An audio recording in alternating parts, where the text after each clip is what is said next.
Today is the long-awaited day of Steve's engagement party. Since Steve doesn't have parents, I, his grandmother, will be attending in their place.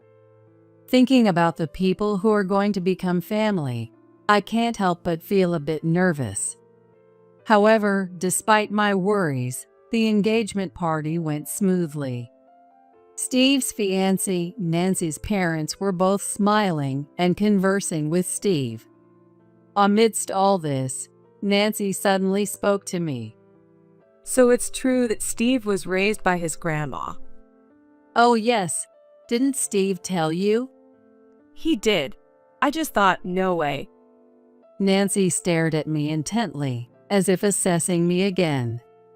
Her mother, looking very much like Nancy, gave me the same scrutinizing look. Then she glanced at my classic dress and giggled. Well, it's about time for dinner. The table was filling up with luxurious dishes that I don't usually eat. However, in front of me was just a small plate of pickles, with no fork. What is the meaning of this? I felt as if I had been hit over the head. When I asked, my voice trembling, Nancy's mother giggled and said, It's quite the meal for a poor pensioner, isn't it? Why did I have to endure such words? Do they understand how rude they are being?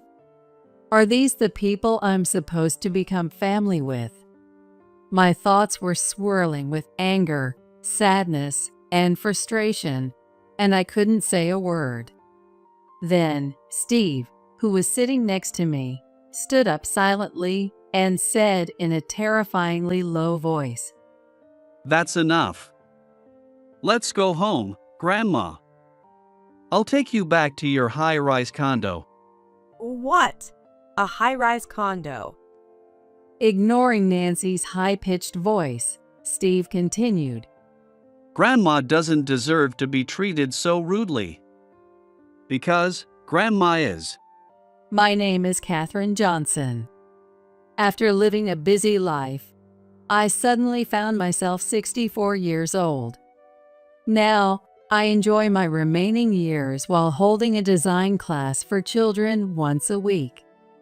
My daughter Diana has become independent, and I now have a lovely grandson named Steve. I've become a full-fledged grandma. With a shopping bag in one hand, I headed to my favorite fruit store with a light step. When I showed up at the fruit store, the owner immediately noticed me and greeted me cheerfully. Hello, Catherine. You're in a good mood today. Oh, you can tell? The sharp-eyed owner quickly noticed my good mood. I nodded big, feeling pleased that he noticed. Actually, Diana and her family, including my grandson Steve, are coming to visit. And today is also Diana's wedding anniversary. After losing my husband early, I always looked forward to Diana occasionally sending me photos of Steve and visiting with him. Diana values not only messaging on her phone, but also writing letters by hand, sending them during the seasons and travels. A few weeks ago, she sent me a card from a family trip to a spa, mentioning they would visit for their anniversary. It's wonderful they're coming to visit on such a special day. That's great. By the way, the new cake shop in the neighborhood has the perfect cakes for celebrations. The owner was moved, as if it were his own family, showing me the town magazine with the cake shop advertisement. While the cake shop looked stylish and new, I shook my head in response. No, I thought I'd bake something myself. I came to buy the ingredients today. Since Diana's family was coming to visit for their special anniversary, I wanted to do something special to welcome them. I wanted them to have a wonderful anniversary. When I conveyed my feelings, the owner was so moved that he gave me a small discount on the fruit, calling it an anniversary discount. Then I went home, baked a cake, and eagerly waited for the three of them to arrive. As the sun set and the sky grew dark, I began to feel anxious. They're late. When Diana and her husband visit, they usually arrive by the evening. Diana is always diligent about letting me know if they're going to be late. It's strange not to hear from her this late at night. Could something have happened? As the night deepened, my anxiety grew. I couldn't bring myself to eat dinner alone when suddenly my smartphone rang loudly.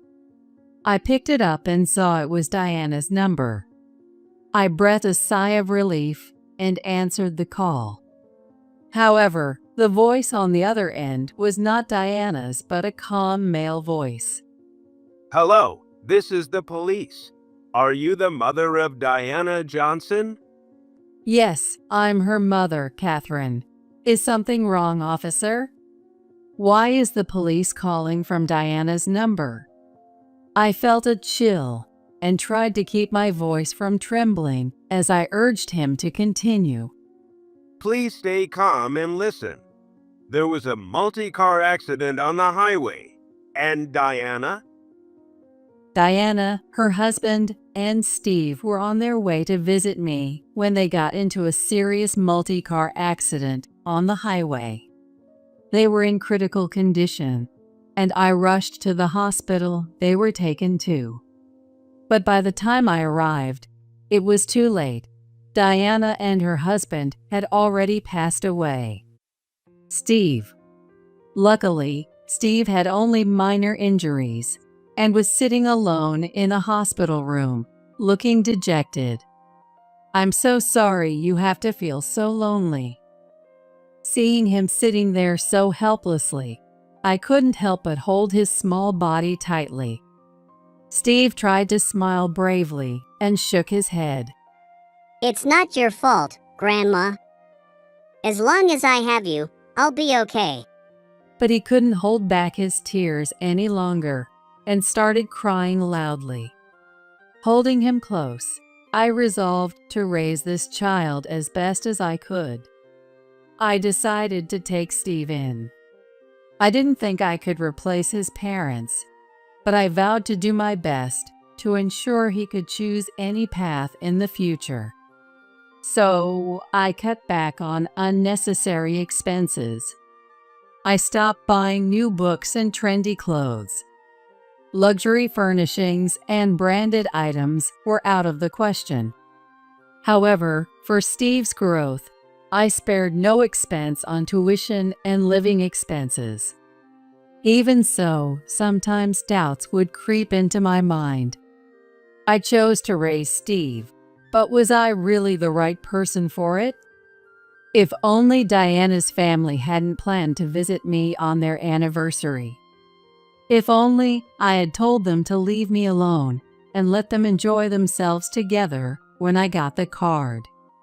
Even though I knew it was useless to think this way, I occasionally felt overwhelmed by guilt. Losing his parents at a young age must have left a deep scar on Steve's heart. He might even get teased at school.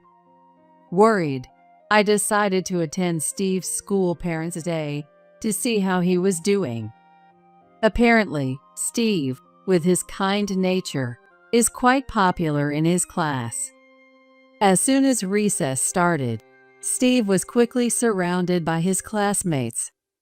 I felt relieved that he didn't seem to be having a hard time when I overheard one classmate curiously ask, Steve, don't you have a mom and dad?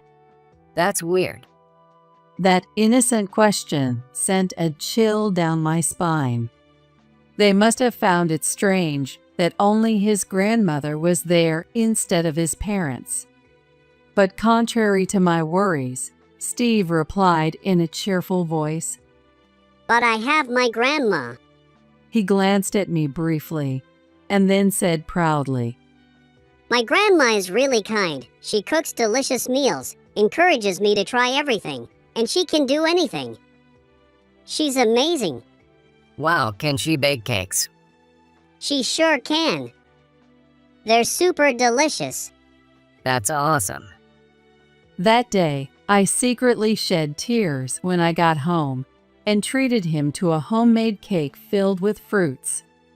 From then on, Steve studied hard, graduated from a prestigious university, got a job, and moved away just like Diana. Raising a child for the second time was just as uncertain as the first, but I managed to get through it. Now, my joy comes from the letters Steve sends me. He must have watched Diana writing letters because Steve has always been diligent about writing, sending me letters on my birthday and other occasions. This habit continues to this day. Oh, a letter from Steve. One day, I opened the mailbox as usual and found a letter from Steve.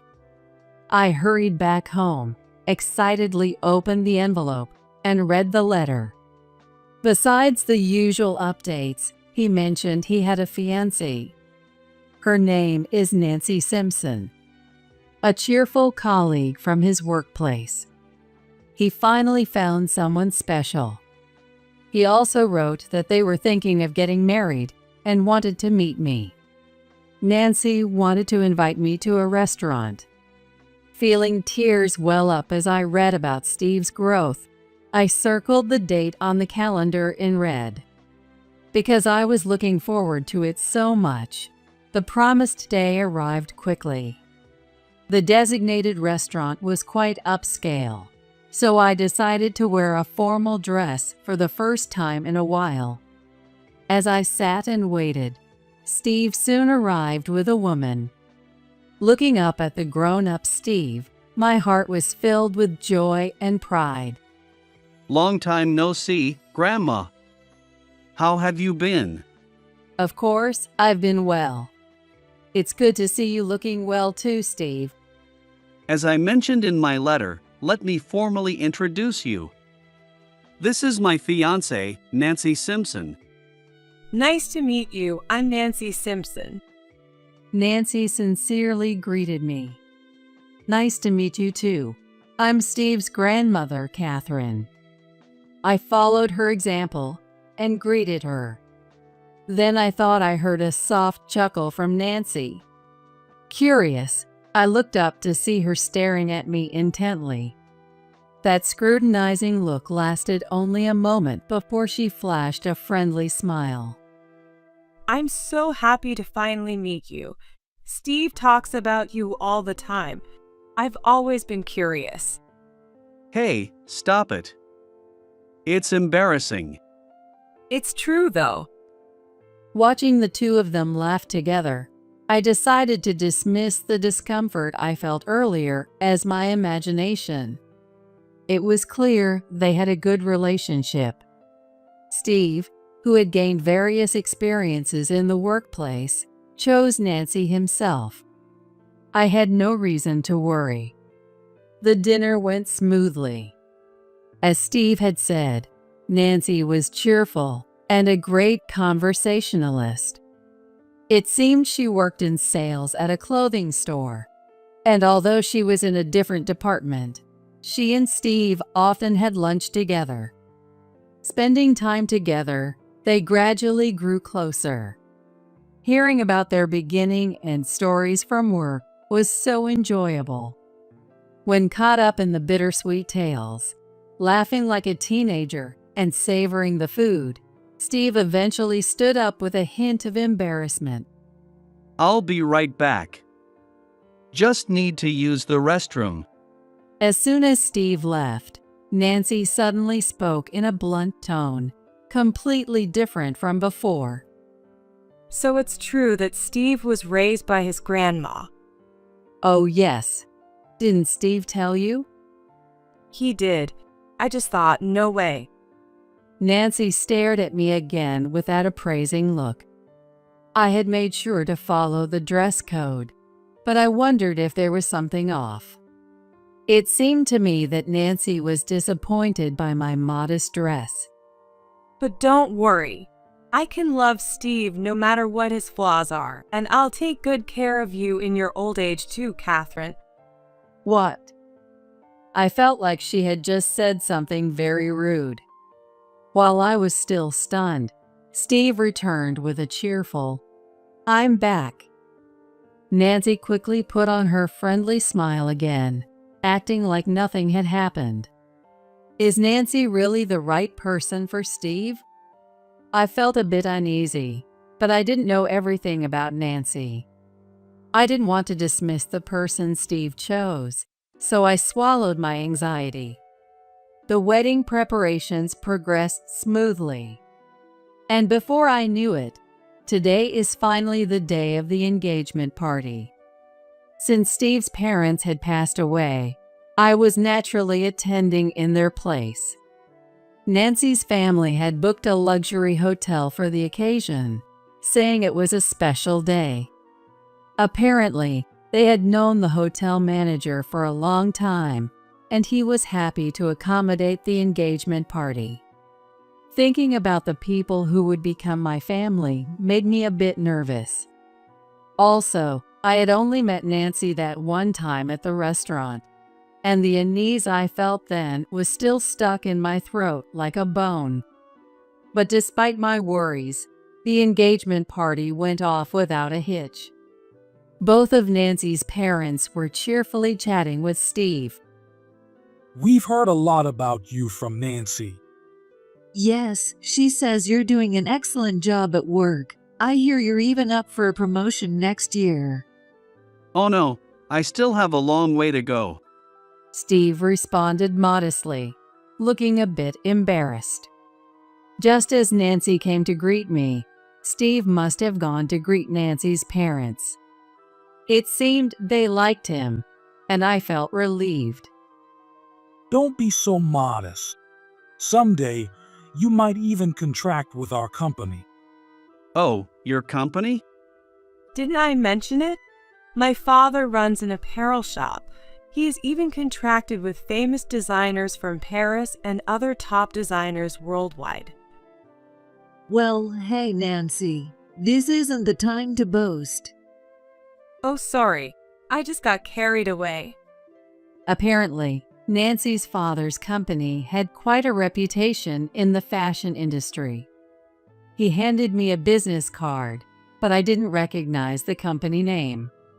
However, I probably only knew the tip of the iceberg. I didn't think much of it and placed the card on the table. So, it seems everyone here has experience in the fashion industry. Steve's workplace was also related to fashion.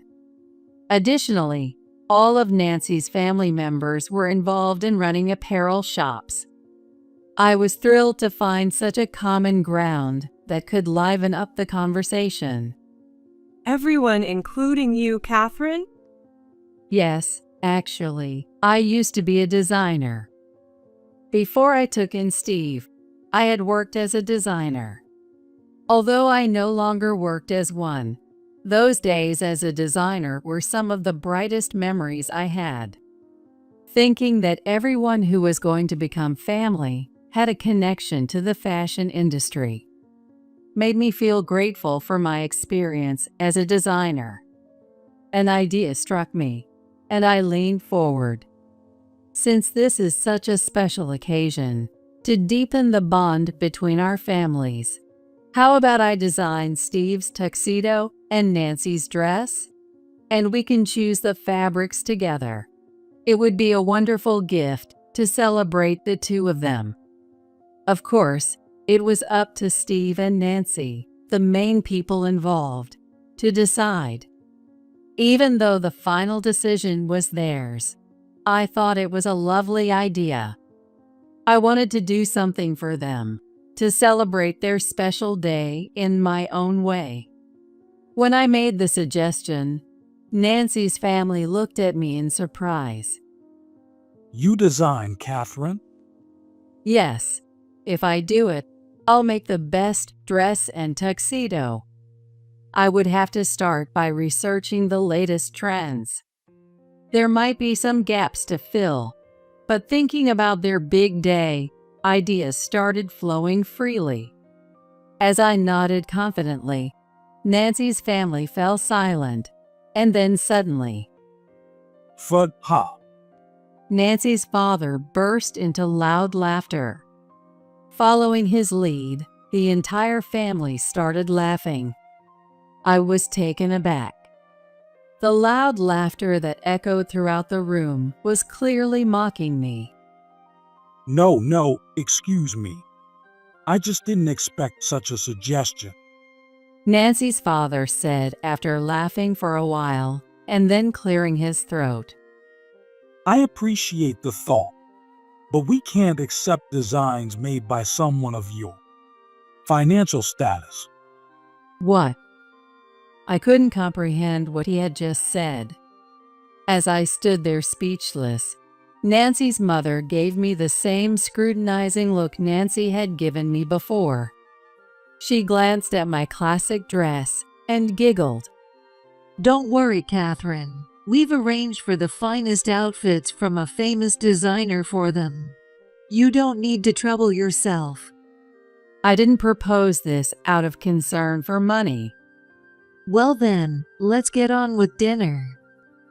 Nancy's mother clapped her hands loudly, ignoring my words. As if on cue, servers began bringing in the dishes. However, while luxurious dishes were placed in front of Nancy's family, all I received was a small plate of pickles with no fork. What is the meaning of this? I felt anger bubbling up inside me at the blatant mockery. Nancy's mother, in a tone that showed no remorse, said, "Oh, I'm sorry." But isn't this quite a meal for someone living on a pension? Steve must be struggling. She's just a grandma who can't even afford to buy a single cloth for her adorable grandchild. It must be quite a challenge for him to take care of her. Nancy's father started eating without waiting for us, pretending to be genuinely concerned for Steve. Steve was at a loss for words. Steve is kind, so he probably can't abandon you, but maybe this is a good chance to cut ties. Yes, Steve, you're still young. It's a shame to waste your earnings on an elderly grandmother with a short time left. Nancy's family said, laughing as if they found it amusing. Why did I have to endure such mockery? Why was I judged and laughed at for my appearance and clothes? Realizing the source of my discomfort and frustration, I was left speechless by their insults. The atmosphere, which I thought was harmonious, had turned dreadful. I decided it wasn't good to stay and began to leave. But Steve stood up faster than me. That's enough. Steve placed the engagement gifts on the table and turned to me. Sorry for wasting your time. Let's go, Grandma. I'll take you back to your high-rise condo. What? A high-rise condo? Nancy exclaimed in surprise at Steve's words. Steve ignored her. No, it's just a poor old lady showing off. What does she know about anything, wearing such shabby clothes? That's right, Steve. There's no need to lie to protect her. As we started to leave, their anxious voices called out to us. I was exasperated that they kept talking, but Steve couldn't stand it any longer. He turned around, his eyes blazing with anger. When did I ever say that? Please stop being so disrespectful to my grandmother. I can't let this go any further. But she wore a modest dress at the restaurant, and today too. My grandmother has never relied on me for money, and unlike you, she doesn't judge people by what they wear. She raised me after I lost my parents, doing everything she could. You have no right to speak ill of her. It was rare for the usually calm Steve to raise his voice in such intense anger. I was surprised, but also touched that Steve was standing up for me. You said you wouldn't accept designs from someone poor. Well, I refuse to be part of your family. What did you say? I'm calling off this engagement. Wait, Steve. That's too sudden. Yes, Steve, you should reconsider. The family that had been mocking us suddenly looked panicked.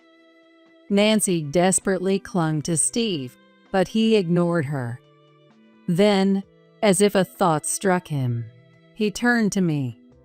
Grandma, do you have your old business card from when you were a designer? Yes, I do. Could you lend it to me? Of course. I had brought it in case the conversation turned to my past work during the engagement party. I took out the business card from my bag and handed it to Steve, who then showed it to Nancy's mother. This is my grandmother's designer name. As soon as Nancy's mother and Nancy saw the name on that small card, their eyes widened in shock. Diana Karen, could it be that Diana Karen? Diana Karen, the famous designer, the avant-garde artist who created outfits for celebrities. Actually, when I worked as a designer, I didn't use my real name. I took the name Diana Karen from my daughter Diana's name and kept my identity secret, avoiding publicity entirely. I thought I had left the industry, but it seemed my name hadn't been forgotten. My grandmother quit her job as a designer to raise me. She never spent money on herself to ensure I would never be in need.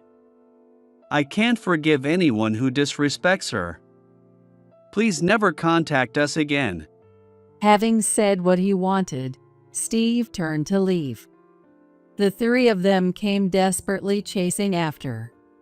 Wait, no, please wait, both of you. Catherine, we were terribly rude earlier. Realizing that Steve wouldn't talk to them anymore, Nancy's father hurriedly apologized to me. But I clearly remembered how they had laughed at me, judged me by my appearance, and were obsessed with money.